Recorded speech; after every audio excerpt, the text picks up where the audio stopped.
Oxford school of science Amreli धोरण 6 सामाजिक विज्ञान प्रकरण नंबर 6 मौर्य युग चंद्रगुप्त અને સમ્રાટ અશોક એની વાત આપણે આગલા વિડીયો લેક્ચરની અંદર કરી હતી કે મૌર્ય યુગની સ્થાપના કઈ રીતે થઈ. ચંદ્રગુપ્ત છે એણે મગધનું જે રાજ્ય હતું એ હાંસલ કર્યું વિષ્ણુગુપ્ત ચાણક્યની મદદથી અને કેવા કેવા એણે તક્ષશિલાની અંદર જે અભ્યાસ કર્યો અને એના ખુદ આચાર્ય હતા વિષ્ણુગુપ્ત ચાણક્ય અને એની મદદથી એક સામાન્ય છોકરો એટલે કે ચંદ્રગુપ્ત એ મૌર્ય વંશનો મૌર્ય યુગનો સ્થાપક કહેવામાં આવે છે. હવે આગળ આપણે જોઈએ એની વાત કરીએ તો કે મૌર્ય વંશની આ જે જાણકારી મેળવવાના સ્ત્રોત કયા કયા હતા, કયા આ મૌર્ય વંશ વિશે આપણે જાણકારી મેળવવી હોય તો એ માટેના સ્ત્રોત ક્યાંથી આપણને મળી રહે છે, ક્યાંથી આ મૌર્ય વંશ વિશેની આપણને માહિતી મળે તો અર્થશાસ્ત્ર એના લેખક હતા ખુદ તક્ષશિલાના આચાર્ય વિષ્ણુગુપ્ત ચાણક્ય, જેનું ઉપનામ હતું કૌટિલ્ય.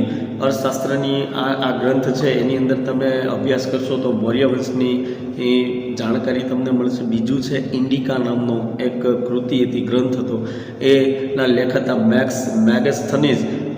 એણે પણ મૌર્ય વંશ વિશેની જાણકારી એની અંદર આપેલી છે.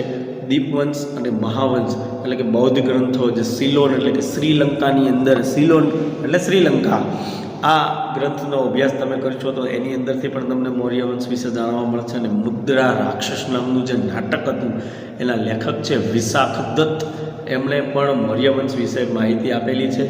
આ મુદ્રા રાક્ષસ નામનું નાટક જે છે એની અંદર પણ મૌર્ય વંશનો ઉલ્લેખ છે. આ ઉપરાંત મૌર્ય સમ્રાટોએ કોતરાયેલા શિલાલેખો, સ્તંભલેખો, ગુફાલેખો, સ્તૂપો અને વિહારો વગેરેમાંથી પણ ઐતિહાસિક માહિતી પ્રાપ્ત થાય છે.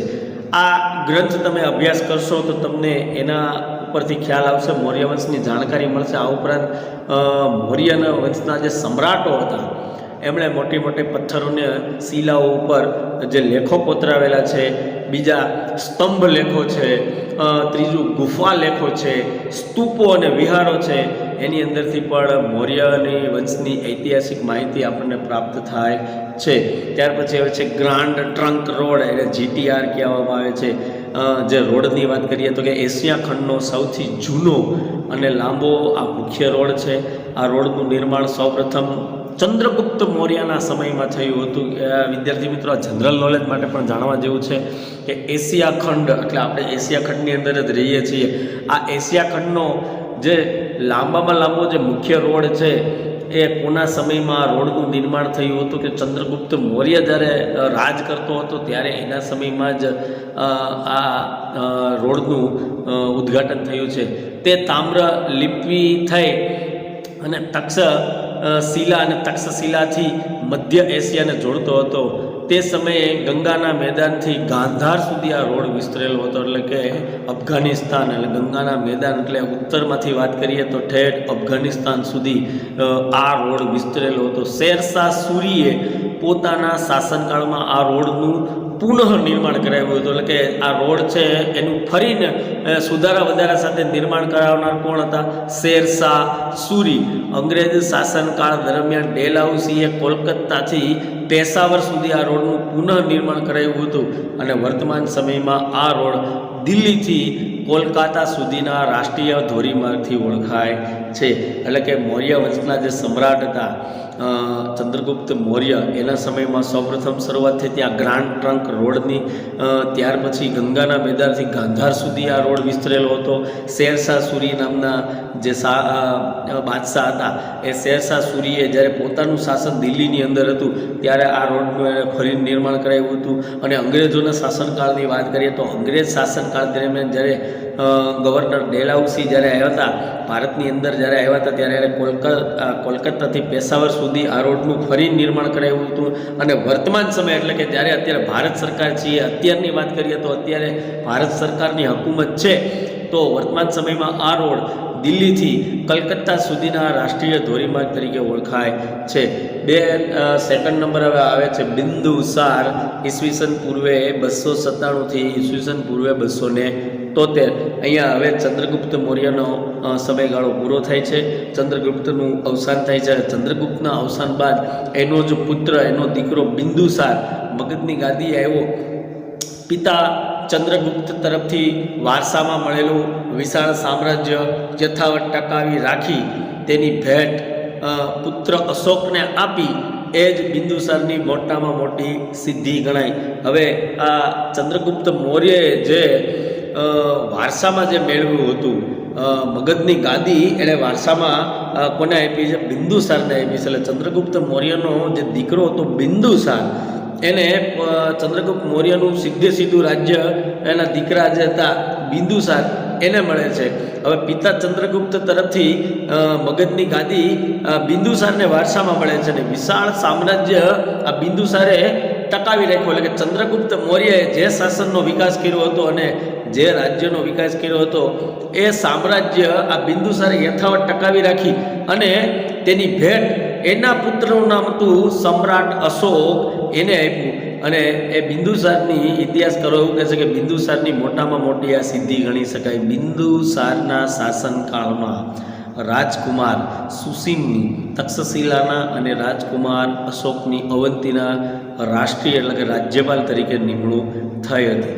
સુસીમના સમયમાં તક્ષશિલામાં થયેલ બળવાને નિયંત્રિત કરવામાં તે નિષ્ફળ ગયો, જ્યારે અશોકે એટલે કે સમ્રાટ અશોકે આ કાર્ય સફળતાપૂર્વક પાર પાડી અને જે બળવો હતો એને દબાવી દીધો. હવે વિદ્યાર્થી મિત્રો વાતે કરવાની છે કે બિંદુસારનું જે શાસનકાળ હતું એમાં બે રાજકુમાર હતા, રાજકુમાર સુસીમ અને રાજકુમાર અશોક. આ રાજકુમાર જે સુસીમની તક્ષશિલાના અને રાજકુમાર અશોકની અવંતીના એ રીતના બે જગ્યાએ રાજ્યપાલ તરીકે બંનેની નિમણૂક થઈ હતી. હવે સુસીમના જે સમય હતો ત્યારે તક્ષશિલા જે હતી, તક્ષશિલાની અંદર બળવો થયો હતો, વિરોધ થયો હતો. એ વિરોધને, એ બળવાને નિયંત્રિત કરવામાં આ જે રાજકુમાર સુસીમ હતા એ નિષ્ફળ ગયા અને આ જ કામ સમ્રાટ અશોકે સફળતાપૂર્વક પાર પાડી અને જે બળવો થયો હતો, જે વિરોધ હતો, એને દબાવી દેવામાં આવ્યો હતો. બિંદુસારે તેના સમયમાં કોઈ નવો પ્રદેશ જીત્યો ન હતો. હવે જ્યારે આજે બિંદુસાર હતા એનું જ્યારે શાસનકાળ હતું ત્યારે એણે કોઈ નવો પ્રદેશ જીત્યો ન હતો, પરંતુ ગ્રીક રાજ્યો સાથેના મૈત્રીભર્યા સંબંધો જાળવી રાખ્યા હતા. તેણે મગધની ગાદી પર લગભગ 25 વર્ષ સુધી રાજ કર્યું.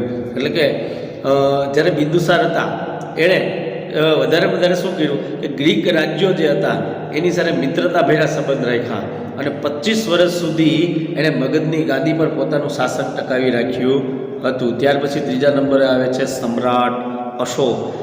ઈસવીસન પૂર્વે 273 ઈસવીસન પૂર્વે 232. પિતા બિંદુસારના મૃત્યુ પછી મોટા ભાઈ સુસીમ અને બીજા સાવકા ભાઈઓ સાથે થયેલા સંઘર્ષને કારણે ગાદીએ આવ્યાના 4 વર્ષ બાદ રાજધાની પાટલીપુત્રમાં અશોકનો રાજ્યાભિષેક થયો હતો. હવે પહેલાં ચંદ્રગુપ્ત મૌર્ય આવ્યા.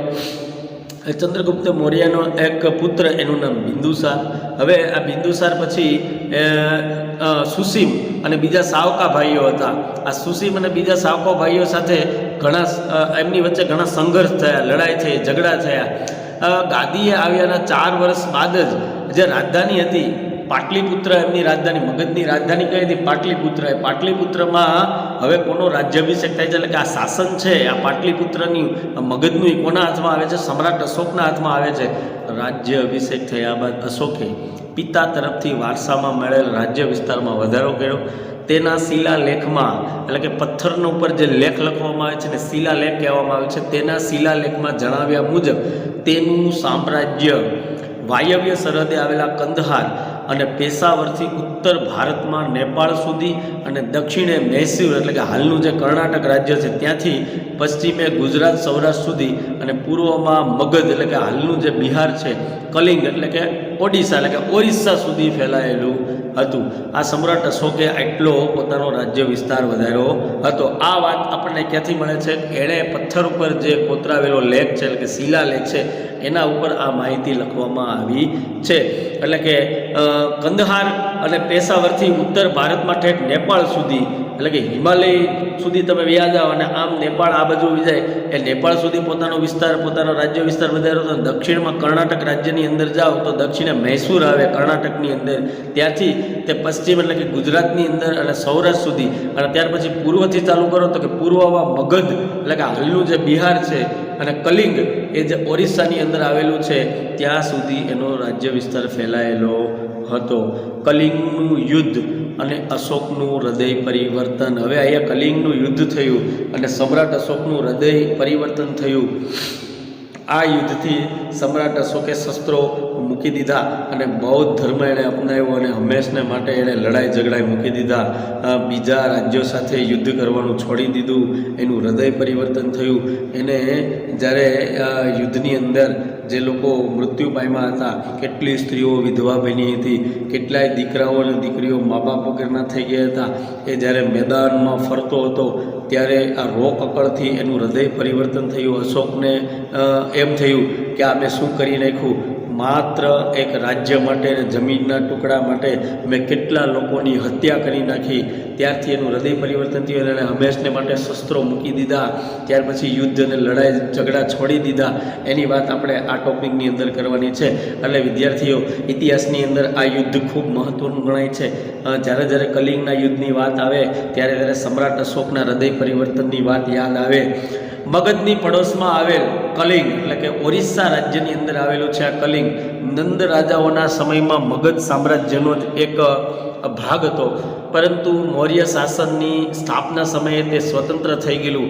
પણ જ્યારે ચંદ્રગુપ્ત મૌર્ય એટલે કે પહેલાં અહીંયા નંદવંશ હતું, એટલે આ નંદવંશના જે રાજાઓ હતા એનો જે એક આ ભાગ હતો. જ્યારે મૌર્ય વંશના હાથમાં આ મગધ આવ્યું ત્યારે એટલે મૌર્ય શાસનની જ્યારે સ્થાપના થઈ ત્યારે આ કલિંગને સ્વતંત્ર કરી દેવામાં આવ્યું. એટલે કે ચંદ્રગુપ્ત મૌર્યએ જ્યારે મગધ ઉપર શાસન લીધું ત્યારે તેણે આ જે હતું એને છોડી દીધું, એટલે કે એને સ્વતંત્ર કરી દીધું. કલિંગને ફરીથી મગધ સામ્રાજ્યનો ભાગ બનાવવાની મહત્વાકાંક્ષા રાખનાર અશોકે રાજ્ય અભિષેક પછીના 8મા વર્ષે ઈસવીસન પૂર્વે 261માં કલિંગના રાજા જયંત સામે યુદ્ધ જાહેર કર્યું અને આ યુદ્ધમાં અશોકનો વિજય થયો.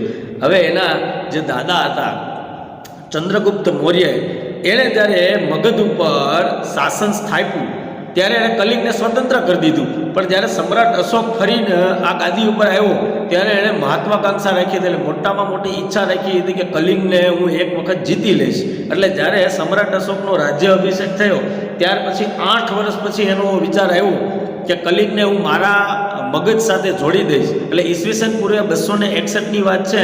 એટલે કલિંગના રાજા હતા એ વખતે જયંત રાજા હતા, એની સામે એણે યુદ્ધ જાહેર કર્યું અને આ યુદ્ધમાં સમ્રાટ અશોકનો વિજય થયો. યુદ્ધમાં વિજય મેળવ્યા બાદ યુદ્ધ ભૂમિ અને નગરમાં ફરતા અશોકે બધે જ દુઃખ અને શોકનું વાતાવરણ જોયું. યુદ્ધમાં થયેલ ખુવારી અને સ્ત્રીઓ બાળકોને રડતા જોઈ અને કલિંગ પર મેળવેલી જીતનો આનંદ ઓસરી ગયો.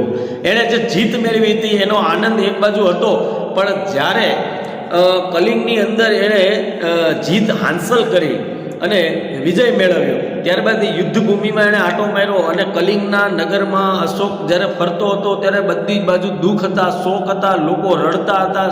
કેટલી નુકસાની ખુવારી, સ્ત્રીઓ અને બાળકો રડતા જોઈ અને અશોકને હૃદયની અંદર પરિવર્તન થયું અને એનો જે જીતનો આનંદ હતો એ મરી ગયો. અશોકના મનની શાંતિ હણાઈ ગઈ. એનું મનમાં જે શાંતિ થવી જોઈએ એને શાંતિથી ખાઈ નહોતો શકતો, શાંતિથી સૂઈ નહોતો શકતો. એની શાંતિ હંમેશને માટે હણાઈ ગઈ. યુદ્ધમાં થયેલી ખુવારીને કારણે અશોકના હૃદયમાં ભારે સંતાપ અને પશ્ચાતાપની લાગણી જન્મી અને પછતાવો થયો અને પશ્ચાતાપ થયો કે મેં આ શું કરી નાખ્યું, કેટલાય લોકોને બરબાદ કરી નાખ્યા, કેટલાય લોકોને મેં વિધવા કરી નાખ્યા, બાળકોને બાપ વગરના કરી નાખ્યા, આનાથી મને શું મળ્યું એવું એને જે એની અંદર મનની જે શાંતિ મળવી જોઈએ મનની શાંતિ હણાઈ ગઈ અને એને પશ્ચાતાપ થયો. યુદ્ધની નિરર્થકતા સમજાઈ જવાને કારણે કલિંગનું યુદ્ધ તેના જીવનનું અંતિમ યુદ્ધ બની રહ્યું.